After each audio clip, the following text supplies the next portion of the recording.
Grandes gestas españolas.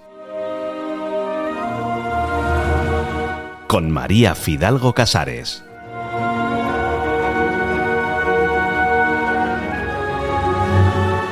En capítulos anteriores abordábamos las vivencias de los miembros de la División Azul en los gulags soviéticos. Sería uno de los cautiverios colectivos más largos de la historia contemporánea. Finalizaría el 2 de abril de 1954. En esa fecha, el puerto de Barcelona asistía a uno de los hechos más intensos, inolvidables y emocionales de la España de Franco. Volvían a casa en el barco Semíramis los casi 300 hombres que, tras sobrevivir en el frente más letal de la Segunda Guerra Mundial, habían vivido la más amarga de las experiencias del terror rojo.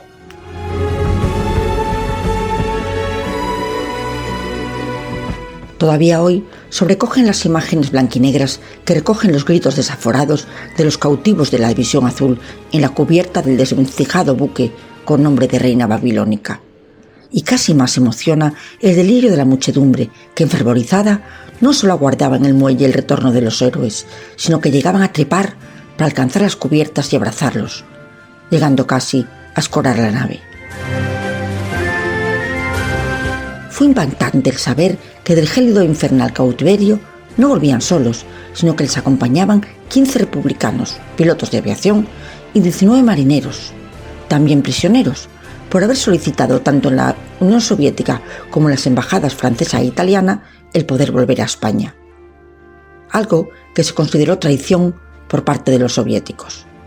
Y junto a ellos también viajaban 10 niños de la guerra, procedentes de aquellos enviados por el Frente Popular a la Unión Soviética para apartarlos de la guerra civil y adoctrinarlos para ser futuros líderes comunistas, y que seguían desde entonces retenidos en la Unión Soviética contra su voluntad. Los líderes divisionarios habían insistido en que fueran repatriados todos los españoles que quisieran hacerlo, sin distinción de su filiación. Es más, los capitanes Palacios y Oroquieta impusieron un manto de silencio sobre los desertores, sobre los que habían flaqueado y no habían tenido un comportamiento ejemplar, e incluso sobre quienes habían sido sus guardianes. En un alarde de generosidad y espíritu cristiano, en grado sumo, daban su palabra de que no serían juzgados por responsabilidad alguna. Ambos militares, caballeros y españoles de corazón y convicción hicieron un pacto de silencio que cumplirían hasta su muerte, ejemplo de esa España de la reconciliación que afloró después de la guerra.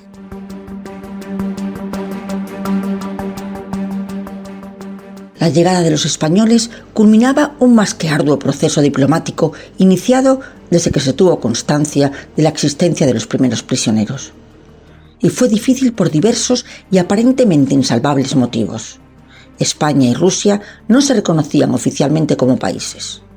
Rusia no reconocía la existencia de estos cautivos, ni había suscrito los tratados internacionales ni firmado los derechos y salvaguarda de los prisioneros de guerra. Tampoco era baladí la inquina de Stalin a los españoles por su derrota en la guerra civil, ni el uso de prisioneros como mano de obra esclava. Como ejemplo, Plieger recuerda que la primera obra pública comunista acometida había sido el Canal Blanco, un canal del que se decía que no transportaba agua sino sangre, por las miles de vidas que cercenó. Pese a esta panorámica imposible, las gestiones para la repatriación fueron sucediéndose durante 11 años en diferentes ámbitos. Múltiples vaivenes con representaciones diplomáticas en Italia, Alemania, Suecia, Finlandia, el Vaticano, Suiza y el Comité Internacional de la Cruz Roja. Y que en 1946 se bloqueara el ingreso de España a las Naciones Unidas redujo aún más las escasas posibilidades del proceso. Hasta casi los años 90, ni familiares ni historiadores supieron de la existencia de contactos secretos entre ambos países.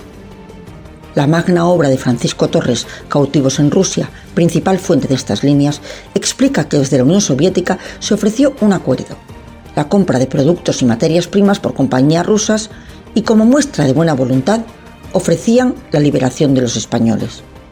A cambio, Franco no se alinearía con el eje angloamericano. Era un doble juego. Por un lado, impulsaban la condena de Franco, pero a la vez buscaban un acuerdo con España. Y Franco, con el carácter que se atribuye a los gallegos, no dijo ni que sí ni que no, y decidió permanecer a la expectativa.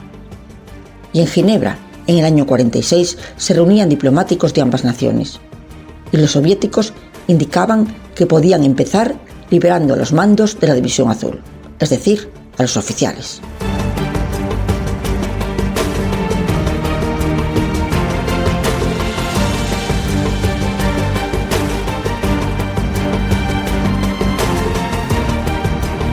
Franco trató el tema con Carrero Blanco, pero fueron inflexibles.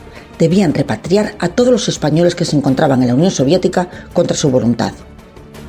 Y aunque sorprenda, eso ya incluía a los republicanos y a los niños de la guerra. Y fueron taxativos: el interés del gobierno español es igual para todos los españoles, y no establece diferencias entre ellos. Si tuviera que hacer una preferencia, que no debe, lo haría por los más modestos. Y una segunda ronda de conversaciones tuvo lugar en 1947, pero el futuro Pablo VI torció los acuerdos.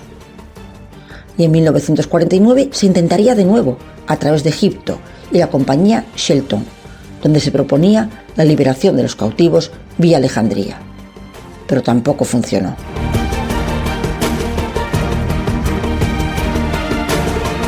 Por su parte, la Asociación de Familiares Prisioneros en Rusia iniciaban en el 48 contactos con la alemana Sociedad Evangélica de Ayuda a Prisioneros e Internados de Guerra. La Unión Soviética había procedido a la liberación masiva de prisioneros italianos para fortalecer el Partido Comunista Italiano, por lo que buscaron entonces la ayuda del comunista Palmiro Togliatti.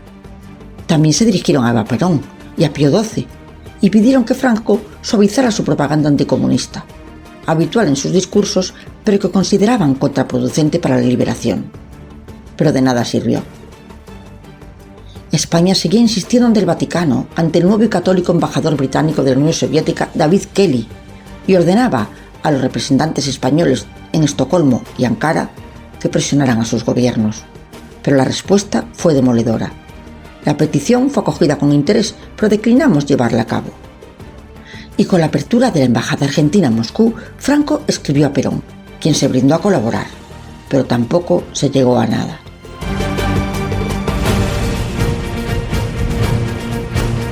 En diciembre del 50, España comenzaba su integración en los organismos internacionales de la ONU.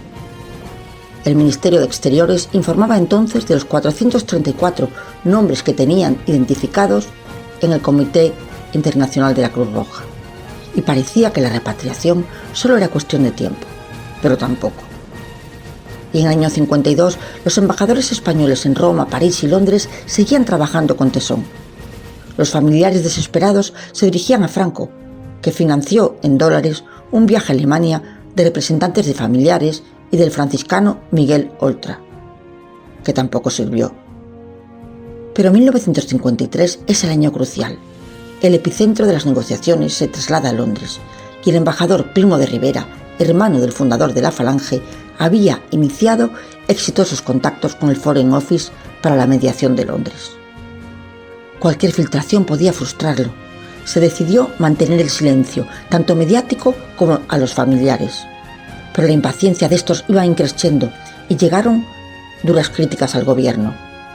Y en este ambiente fue el propio Franco quien los nombra en el discurso de la Pascua Militar, con ese lenguaje grandilocuente de la época.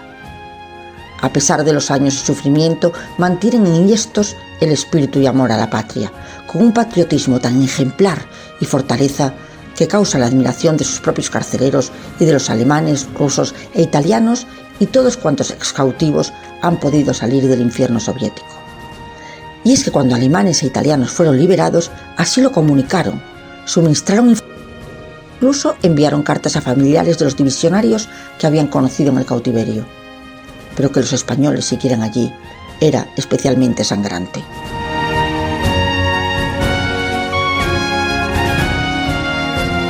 Con la muerte de Stalin ese mismo año desaparecerá el obstáculo más insalvable y al fin se autoriza la liberación. La condición es que la Cruz Roja francesa actúe como intermediaria y que sea España quien organizase y corra con todos los gastos. Y una comisión interministerial se puso raudo y veloz manos a la obra.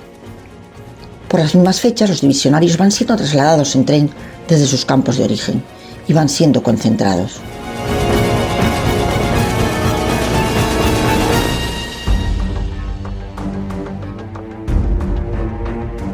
La emoción está a flor de piel, ya que muchos camaradas llevaban años sin verse y sin saber si estaban o no vivos.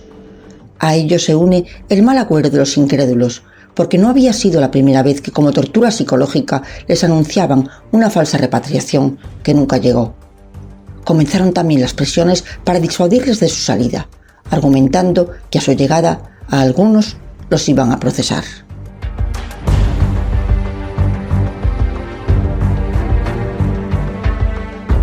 Pese a lo que se ha escrito como recuerda Torres, máximo experto en el cautiverio, la labor de la Cruz Roja francesa fue testimonial. Desde España se asume desde la contratación del barco para el viaje, al envío de suministros como ropa, alimentos y medicinas, y hasta los mismos médicos tienen que ir desde España, ya que se desconocen las condiciones físicas de las que vuelven. Según recuerda Pfluger, los españoles perdieron una media de 18 kilos. El barco iba sobrecargado, viajaba más de los que se esperaba. Muchos se encontraron muy extraños en las camas con sábanas limpias, con la ropa nueva, con la comida. Todo les parecía raro, y algunos para dormir se tenían que tirar al suelo.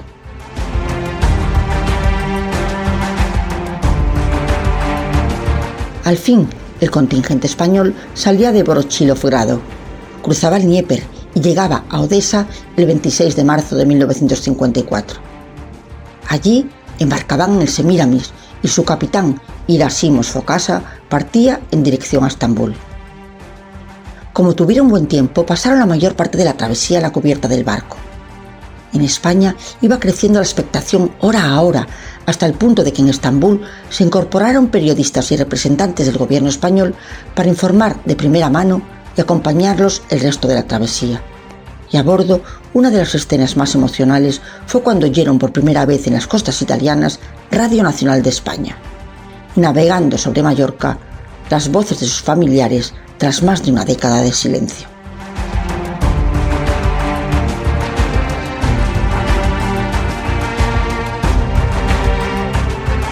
Habían cruzado el Mar Negro y todo el Mediterráneo de este a oeste, y al fin, el 2 de abril, el Semiramis atracaba en Barcelona. Las autoridades españolas organizaron una recepción triunfal. Volvían como héroes victoriosos, y la razón ideológica de la División Azul, combatir al comunismo, estaba en plena consonancia con la Guerra Fría. Se facilitó el viaje a los familiares, y aún así muchos no esperaron y se desplazaron directamente a Barcelona, y algunas localidades fletaron autobuses. El ejército de la Falange hacían acto de presencia con el teniente general Muñoz Grandes, ministro del ejército y primer jefe de la unidad, y por Raimundo Fernández Cuesta, secretario general del movimiento. Pequeños barcos iban saliendo al encuentro de la nave. La recepción estaba milimetrada hasta el mínimo detalle. Al muelle solo podían acceder los familiares, pero se vio arrasado de gente y el calor popular desbordó todo, hasta provocar un caos. Se llegó a saltar el barco, algunos trepaban por las amarras cuando estaba atracando, y pudo desembocar en una catástrofe. El conocido fotógrafo Pérez de Rozas murió de un infarto, porque su emoción era ingente. 2 de sus hijos habían sido divisionarios. El barco llegó a escorar de la gente que se subía. La emoción era incontenible, padres, madres, hijos que no habían conocido a sus padres, esposas que eran hasta entonces viudas de vivos.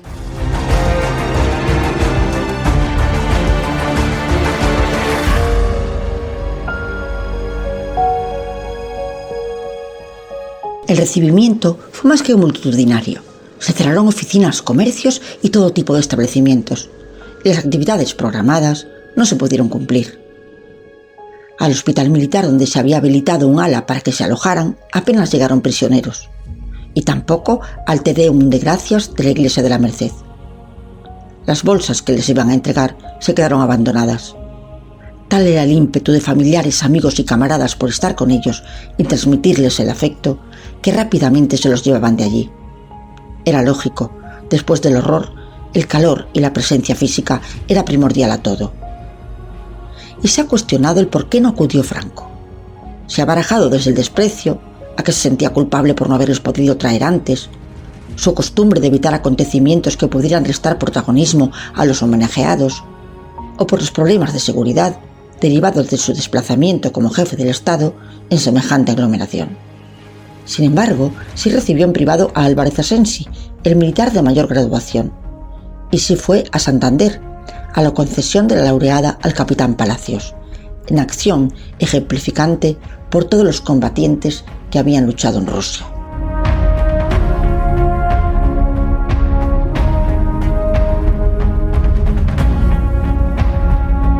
El rutilante retorno de los divisionarios contrastó con el silencio con el que fueron recibidos los prisioneros alemanes o italianos. Según el corresponsal Werner Schulz de la prensa germana, poquísimos soldados han regresado a su patria con tantos honores y tan impresionante júbilo. El entusiasmo ha excedido toda ponderación. Y esta acogida no ha sido organizada, sino espontánea y sincera. En la infinidad de ciudades y pueblos de España, su llegada revistió caracteres de verdadero acontecimiento. Por su parte, el Salzburger Nachrichten contaba: el recibimiento ha constituido también una manifestación anticomunista.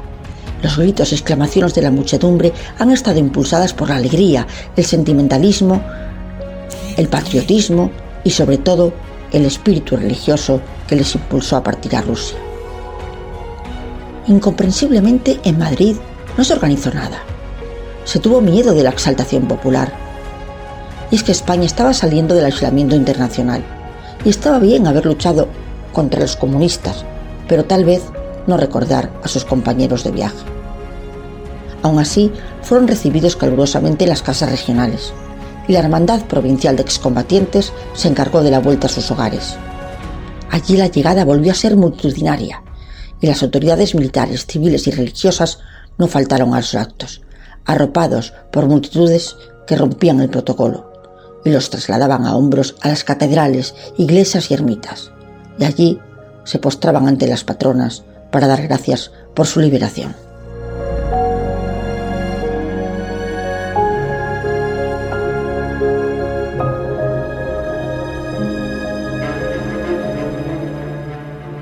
Habían estado fuera del mundo real desde el invierno del 41 y su aclimatación fue difícil.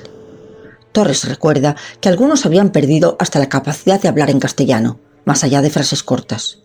Otros, como uno de Ferrol, se encontraron con que sus mujeres, creyéndolos muertos, se habían casado de nuevo. Algunos tuvieron más suerte y sus novias seguían solteras y la mayoría se casaron enseguida. Padecían estrés postraumático y fatiga de combate, ya que, como comentamos, el cautiverio fue una batalla de 11 años y las familias fueron el mejor antídoto. Aún así, con ellas hablaron un poco de sus terribles experiencias.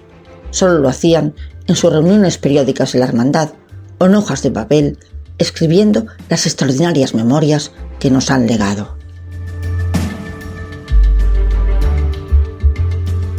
Algunos historiadores han contado que el régimen quiso silenciar su llegada. Falso total. Toda España devoró los periódicos que agotaron ediciones y contempló con fricción las fotografías de las vistosas manifestaciones de apoyo en las capitales y pueblos de los repatriados. Pero es más, poco después se realizaba un sobresaliente especial de Nodo, con un título evocador: Retorno a la patria. Posiblemente fue el más visto de toda la dictadura, ya que periódicamente y pese a los años transcurridos seguiría exhibiendo en los cines españoles.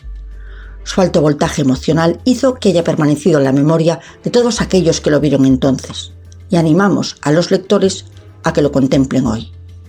Junto a ello, una gran novela, Embajador en el infierno, de Luca de Tena, daría lugar a una gran película de Forqué. Y aunque en la cinta se atemperó el falangismo de los protagonistas, abarrotó grandes salas de las capitales y pequeños cines de barrio. En las proyecciones, las lágrimas y los gritos de ¡Viva España! Eran continuos. Pocos héroes han sido tan reconocidos.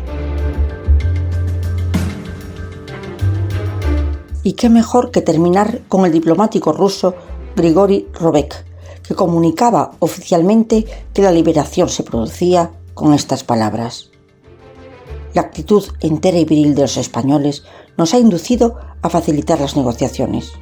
Su valor en los campos de batalla y su comportamiento estoico y tenaz en el cautiverio nos han enseñado a estimar a estos hombres.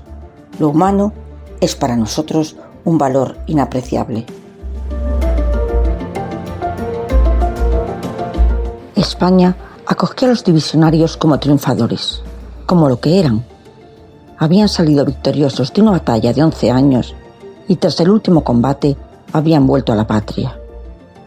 En palabras de Torres, la lucha mantenida por los cautivos de la División Azul había adquirido los tintes de una extraordinaria epopeya militar.